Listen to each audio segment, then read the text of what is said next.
The incident involving DK Metcalf and a Detroit Lions fan has evolved from an on field moment of chaos into a situation that now touches multiple layers of the NFL ecosystem: player conduct, fan behavior, league discipline, civil liability, and even potential criminal review. What initially looked like an isolated confrontation during a heated regular season game has since become a case study in how quickly modern sports incidents can escalate beyond the stadium walls. At the center of it all is the physical altercation that occurred during the Week 16 matchup between the Pittsburgh Steelers and the Detroit Lions on December 21st. Video of the incident circulated quickly, showing Metcalf grabbing Lions fan Ryan Kennedy by the shirt and forcefully shoving him backward near the sideline. While the shove narrowly avoided Kennedy's head making contact with the ground or surrounding structures, the optics were alarming enough that the NFL acted swiftly. Metcalf was suspended for 2 games, signaling that the league viewed the conduct as a serious violation of player standards, regardless of provocation. From the NFL's perspective, the suspension was about maintaining a clear boundary between players and fans. The league has long emphasized that players are expected to exercise restraint, even in hostile environments.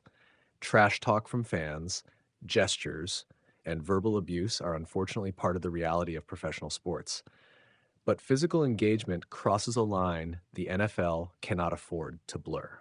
The suspension served both as punishment and as a warning to players across the league that losing control in these moments carries real consequences. However, the league's disciplinary action did not end the story. In many ways, it only opened the door to what followed. According to reporting from the Detroit Free Press, the Detroit Police Department has been actively investigating the incident, and the Wayne County Prosecutor's Office confirmed that a warrant request was submitted on January 21st. While neither agency has disclosed who the warrant request pertains to, the fact that it exists at all is significant. It means law enforcement believes there is at least enough evidence to justify further legal review, even if charges have not yet been filed. That alone elevates the situation beyond the typical sports controversy. Criminal investigations involving NFL players are relatively rare in cases tied directly to in-game interactions with fans. When they do occur, they raise uncomfortable questions about jurisdiction, responsibility, and the blurred line between workplace conduct and public accountability. An NFL sideline is both a professional environment and a public space, and incidents like this force authorities to consider how those realities overlap. Complicating matters further is the civil lawsuit filed by Ryan Kennedy on February 3rd. Kennedy named an unusually wide range of defendants in his $100 million lawsuit, including the Pittsburgh Steelers organization, DK Metcalf himself, Ford Field, and even media entities connected to Chad Ochocinco Johnson and Shannon Sharp. The scope of the lawsuit suggests an aggressive legal strategy aimed not just at accountability, but at maximizing exposure and potential leverage. The claims range from defamation to negligence, indicating that Kennedy's legal team is framing the incident as more than a momentary shove.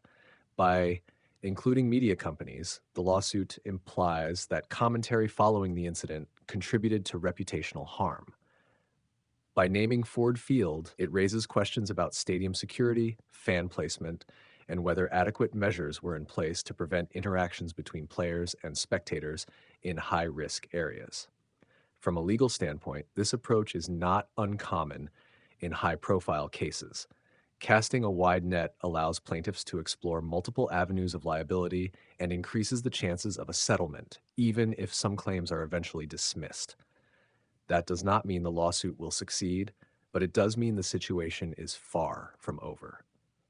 For Metcalf, the stakes are substantial. Beyond the 2-game suspension, which already carries financial and competitive consequences, there is the reputational impact. Metcalf has long been known as an emotional physical player who plays on the edge. That edge has often been praised as part of what makes him dominant. But incidents like this risk reframing that narrative, especially if they become recurring themes rather than isolated lapses. NFL teams pay close attention to how players handle adversity, scrutiny, and pressure. While one incident is unlikely to define a career, repeated questions about composure can influence how organizations view leadership, reliability, and long-term value. Even if no criminal charges are filed and the civil case is resolved quietly, the memory of the incident will linger. There's also the broader issue of fan conduct. While video shows Metcalf initiating physical contact, it does not fully capture what may have been said beforehand. That uncertainty fuels debate.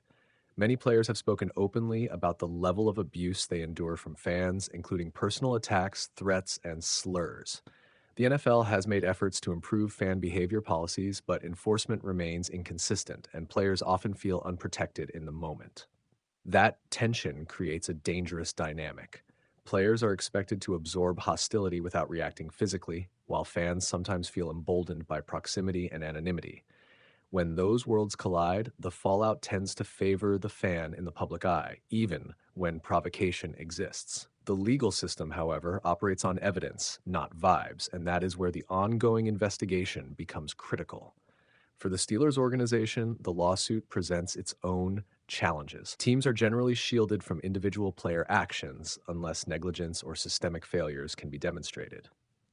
Still, being named in a $100 million lawsuit forces the organization to respond, allocate resources, and manage public perception. It also raises questions internally about sideline security, player education, and protocols for de-escalation. The inclusion of media companies tied to prominent former players adds another layer. It reflects how commentary and social media amplification can now become part of legal disputes. Opinions, jokes, or speculative takes that once lived and died in the news cycle can now be cited as contributing to harm.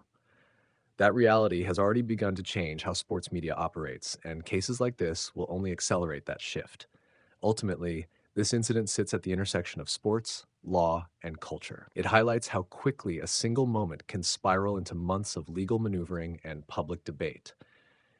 It also underscores the heightened scrutiny NFL players live under, where actions taken in seconds can carry consequences lasting years. As of now, no charges have been filed, and the warrant request remains under review. The lawsuit has been filed but not adjudicated. What remains is uncertainty, and that uncertainty affects everyone involved. For Metcalf, it is about accountability and moving forward. For the Steelers, it is about damage control and support. For the league, it is about reinforcing standards. And for fans, it is a reminder that proximity to the game does not erase responsibility. How this case ultimately resolves will matter less than what it represents. It is a reminder that the barrier between the field and the stands, both literal and symbolic, must be respected on both sides.